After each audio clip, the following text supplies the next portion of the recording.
Vous serez jugé par la façon dont vous avez développé vos dons et talents. Lorsque les disciples ont demandé à Jésus sur la fin des temps et le jour du jugement, le maître a saisi cette occasion pour raconter la parabole des talents. Dans cette histoire, un homme part pour un long voyage et donne à trois de ses serviteurs trois sommes différentes d'argent. Lorsque le seigneur de ses serviteurs revient, il les rend responsables de ce qu'ils ont fait, de ce qui leur a été donné. Les deux premiers serviteurs ont reçu des sommes différentes, mais ont tous doublé ce qui leur avait été donné et ont été félicités pour cela. En revanche, le troisième serviteur a été condamné pour ne pas avoir profité et investi cette somme pour produire en retour pour son seigneur. Beaucoup de gens viennent à l'église, se lamentent de ne pas avoir un don de Dieu ou un talent spécial.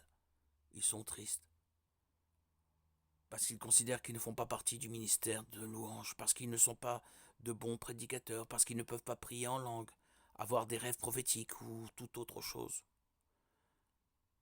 Que ce frère ou cette sœur de l'église, de l'assemblée où il se trouve, se disent que ils ne doivent pas oublier que chacun d'entre nous reçoit différents types de dons et qu'ils ne seront pas comparés à personne. Peu importe si vous avez reçu 5, 2 ou seulement un talent, l'important est ce que vous en faites. Par conséquent, mon cher frère, ma chère sœur, développez le potentiel que Dieu a mis dans votre vie. Demandez à l'Esprit Saint de vous aider à trouver ce que le Seigneur vous a confié de spécial et faites en sorte que cela porte des fruits pour son royaume. Car c'est cela que le Seigneur demandera. Il demandera des comptes en ce jour, en ce grand jour, par rapport à ce que vous êtes vous et pas votre voisin, ce qu'il attendait de vous,